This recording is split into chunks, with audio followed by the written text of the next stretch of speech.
السلام علیکم فرینڈس، کیسے ہیں آپ سب؟ ویلکم ٹو حناست ناولس۔ آپ سب کی تہہ دل سے مشکور ہوں جنہوں نے میرا چینل سبسکرائب کیا، اور جنہوں نے ابھی تک نہیں کیا وہ بھی جلدی سے سبسکرائب کر دیجئے، اور بیل آئیکن کا بٹن دبانا بالکل بھی مت بھولیے گا، تاکہ میں اپنے چینل پہ جو بھی نئی ویڈیو اپلوڈ کروں تو سب سے پہلے آپ کو اس کی نوٹیفیکیشن موصول ہو سکے، اور آپ اسے جلدی سے پڑھیے اور اپنے ریویوز دیجئے پیارے پیارے۔ تو چلتے ہیں ناول کی قسط کی جانب۔ میرا پہلا جنون، جسے میں نے خود لکھا ہے، اور اس کی لاسٹ قسط کا لاسٹ پارٹ آپ سے شیئر کرنے جا رہی ہوں۔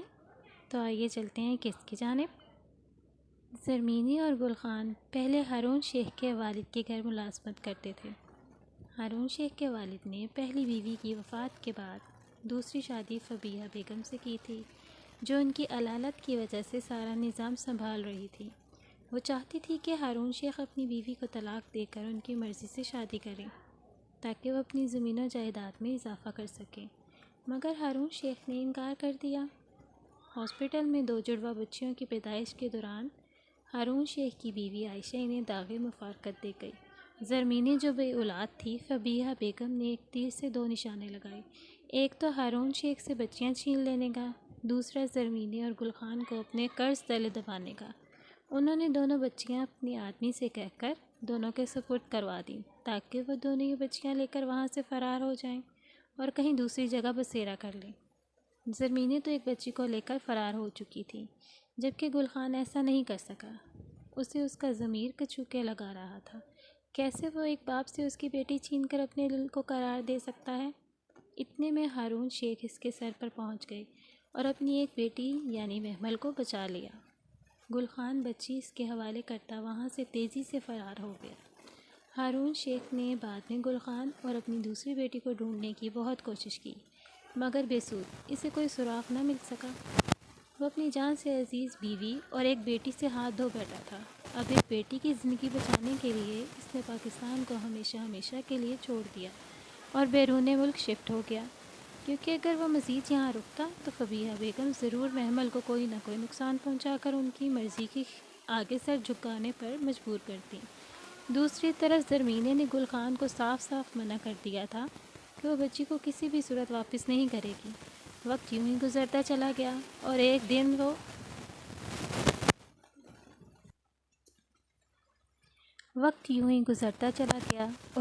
وہ ہوا جس کا کسی کو گمان بھی نہیں تھا۔ نہ تو گل خان اس سے واقف تھا اور نہ ہی ہارون شیخ۔ ہارون شیخ کی لگن سچی تھی، خدا نے اس کی سن لی تھی، لیکن آج ملک عاشر نے خود بیٹے ملک عاشر کی نکاح میں مدعو کیا تھا۔ وہ اپنی گاڑی میں گزر رہے تھے، تبھی انہیں ایک دم سے کوئی اوپر سے نیچے کی طرف گرتا ہوا محسوس ہوا۔ انہوں نے فوراً سے بیشتر گاڑی روک دی اور دیکھا گھنے جنگلات کے درمیان زرق برق لباس میں ملبوس کوئی صنف نازک گری تھی۔ وہ دوڑتے ہوئے اس کے قریب گئے اور اس کے چہرے کی جانب دیکھا، مگر اندھیرے کی وجہ سے کچھ واضح دکھائی نہیں دے رہا تھا۔ انہوں نے موبائل کی ٹارچ لائٹ آن کی اور اس کا رخ اس لڑکی کی جانب کیا تو ان کی آنکھوں کی پتلیاں حیرت سے پھیل گئیں اور چہرے کی رنگت پھیکی پڑی۔ ایسا کیسے ہو سکتا ہے؟ ان کے منہ سے بلا اختیار پھسلا۔ محمل تو وہاں ہے، پھر یہ؟ بہت سے سوال ان کے دماغ میں کل بلا اٹھے۔ پھر اچانک ذہن کے پردوں پر جھماکا سا ہوا۔ یا اللہ، کہیں یہ میری گمشدہ بیٹی تو نہیں؟ انہوں نے سیاہ ستاروں سے بھرے آسمان کی جانب نگاہ اٹھا کر سانس بھرتے ہوئے کہا۔ وہ خدا کے دیے گئے اس نایاب تحفے کو ضائع کیے بنا اسے اپنی باہوں میں اٹھاتے ہوئے گاڑی کی طرف واپس بڑھ گئے۔ اس وقت انہیں اپنی گمشدہ بیٹی کے مل جانے پر سب بھول گیا تھا کہ وہ کہاں جا رہے تھے یا کیوں جا رہے تھے۔ یاد تھا تو بس اپنی بیٹی کا چہرہ جو خون سے لت پت تھا، انہیں بس اس کی فکر تھی۔ وہ اسے لے کر شہر کے ایک مشہور ہاسپٹل کی طرف چلے گئے، مگر اس کی حالت سنبھلنے میں نہیں آ رہی تھی۔ کاغذات بنوا کر اسے یہاں سے لے جانا بہت وقت طلب کام تھا، اور وہ اس کی جان بچانے کے لیے ایک لمحہ بھی ضائع نہیں کرنا چاہتے تھے۔ وقت کی نزاکت کو سمجھتے ہوئے انہوں نے محمل سے اس کا پاسپورٹ اور سارے کاغذات منگوائے اور گلرخ کو یہاں سے بیرون ملک لے گئے علاج کے لیے۔ گلرخ اس حادثے کی وجہ سے اپنی یادداشت کھو چکی تھی، لیکن کچھ ہی عرصے میں صحت یاب ہو گئی۔ ہارون شیخ نے اس کا وہاں ایک یونیورسٹی میں داخلہ کروا دیا۔ وہ وہاں اپنی تعلیم مکمل کرنے لگا۔ 25 سال بعد۔ عشر جلدی تیار ہو جاؤ بیٹا۔ سعدیہ نے اپنے بیٹے کے کمرے کا دروازہ تھوڑا سا کھولتے ہوئے اسے آواز لگائی۔ جسٹ 2 منٹس مام۔ کمرے میں اس کی بھاری آواز سنائی دی۔ وہ مطمئن ہو کر دوسرے کمرے کی طرف بڑھی جہاں اس کی بیٹی عرش تیار ہو رہی تھی۔ تم ابھی تک تیار نہیں ہوئی؟ سمجھ نہیں آتا کیا بنے گا تمہارا؟ سعدیہ نے اسے بھی اپنے بال سلجھاتے ہوئے دیکھا تو خفگی بھرے انداز میں بولی۔ اسے اس سے پہلے کہ عرش کوئی جواب دیتی، بی بی جی ملک صاحب آپ کو بلا رہے ہیں۔ اس وقت ایک ملازمہ نے آ کر سعدیہ سے کہا۔ اچھا میں دیکھتی ہوں، تم اسے کپڑے نکال کے دو۔ ان کے مڑتے ہی عرش نے سکون بھری سانس لی اس کی جان بچ جانے پر، ورنہ آج تو اس کی کلاس پکی تھی۔ سعدیہ زینے طے کرتی ہوئی اپنے روم کی جانب بڑھی۔ ہنی میری ساس کہاں ہے؟ وہ جب کمرے میں داخل ہوئی تو عاشق نے آئینے کے سامنے کھڑا بالوں میں برش کر رہا تھا۔ شیشے میں سعدیہ کو دیکھتے ہوئے وہ بولا۔ وہ وائٹ شرٹ اور بلیک پینٹ میں بالکل تیار کھڑا تھا۔ شوز پاس پڑے تھے اور ساکس بھی بستر پر سامنے ہی پڑی تھیں۔ عاشق یہ دیکھیں بالکل سامنے پڑی ہیں۔ وہ بستر پر اس کی توجہ دلاتے ہوئے بولی اور آ کر ساکس اٹھاتے ہوئے اس کے ہاتھ میں تھمائی۔ اوہ ہنی یو نو تمہارے سوا کچھ دکھائی نہیں دیتا، وہ کہتا ہوا مسکرایا تھا۔ اس کی بات پر سعدیہ کے لبوں پر مسکراہٹ رہی تھی۔ ہائے آج بھی اتنا شرماتی ہو یار تم۔ او لو یو ہنی۔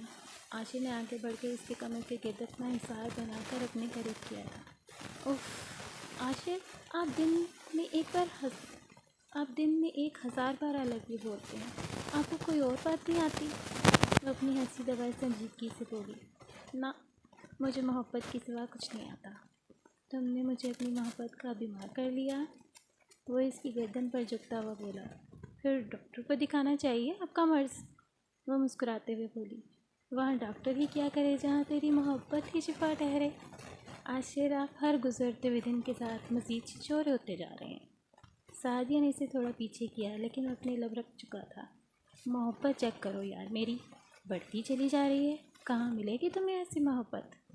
عاشق نے ابروج جھکا کر محبت بھرے انداز میں کہا تو سعدیہ کی ہنسی نکل گئی۔ عاشق دیر ہو رہی ہے، بچے ویٹ کر رہے ہیں، فلائٹ کا ٹائم ہو گیا ہے، پھر آپ نے ہی کہنا ہے کہ میں نے لیٹ کروا دیا، حالانکہ میں سب سے پہلے تیار ہوں۔ باپ اور بچوں کی تیاری ہی ختم ہونے کا نام نہیں لے رہی، سعدیہ نے مصنوعی خفگی سے کہا۔ میری ہنی ناراض ہو گئی، اب تو منانا پڑے گا۔ عاشق نے رہا سا فاصلہ سمیٹ کر اسے اپنے حصار میں لیا۔ نہیں، وہ بوکھلا کر جلدی سے بولی، جبکہ اس کی سرسراتی ہوئی انگلیوں کا لمس اپنے پیٹ پر محسوس کرتے سعدیہ کے وجود میں سنسنی سی دوڑ گئی۔ کیسی کشش ہے نہ جانے تیری آنکھوں میں، دل کی طلب ہے رہ لوں میں ان پناہوں میں، ہے صرف تیری خواہش تیری تمنا ہے، تو ہی میرے دن میں اور تو ہی راتوں میں، آگاہوں میں تجھ کو محسوس کرنا دے، تیرے جسم کے ہر ایک پنے کو میری روح سے لکھنے دے، تیرے سینے کی ہر ایک دھڑکن کو میری سانسوں سے صنم چلنے دے۔ عاشق نے کسی کے آواز میں کہتے ہوئے اس کے لبوں کو دھیرے سے چھوا تو سعدیہ شرما کر نظریں جھکا گئی۔ سوری مام ڈیڈ، میں نے کچھ نہیں دیکھا، عاشق دروازے کے پاس کھڑا اپنی آنکھوں پر ہاتھ رکھے شرارت سے بولا۔ ہا ہا ہا ہا۔ عاشق کا کہا فضا میں گونجا۔ دیکھ بھی لیا تو کیا ہوا، اپنی بیوی سے پیار کر رہا ہوں، میں کون سا کسی غیر کے ساتھ ڈیٹ مار رہا تھا۔ یو کیری آن ڈیڈ، وہ مسکرا کر پلٹ گیا۔ اف عاشق مجھے یہ سمجھ نہیں آتی کیا کروں آپ کا، کبھی بھی شروع ہو جاتے ہیں، کیا سوچیں گے بچے۔ وہ سٹپٹا گئی تھی اپنے جوان بیٹے کے سامنے عاشق کی ایسی گستاخی پر، اور اب غصہ اسی پر نکال رہی تھی۔ کیا ہنی، وہ کہہ تو رہا ہے اس نے کچھ نہیں دیکھا پھر، وہ اس سے سعدیہ کے چہرے پر جھکتا ہوا بولا۔ عاشرہ واقعی بہت چھچورے ہیں، وہ اس کی سینے پر ہاتھ رکھ کے اسے پیچھے دھکیلنے لگی۔ تھینک یو ڈارلنگ اتنی تعریف کے لیے۔ عاشق نے مسکراتے ہوئے اس کا خطاب دل و جان سے قبول کیا۔ کچھ تھوڑی سی شرم کر لیا کریں، 2 بچوں کے باپ ہیں اب آپ، وہ میری عاشق کو شرم دلائی یار، جب تم جیسی خوبصورت بیوی پاس ہو تو دیوانہ تو ہونا ہی ہے، پھر شرم کیسی؟ وہ ایک آنکھ بند کیے بولا۔ بہت کرم نوازی ہے آپ کی ملک صاحب،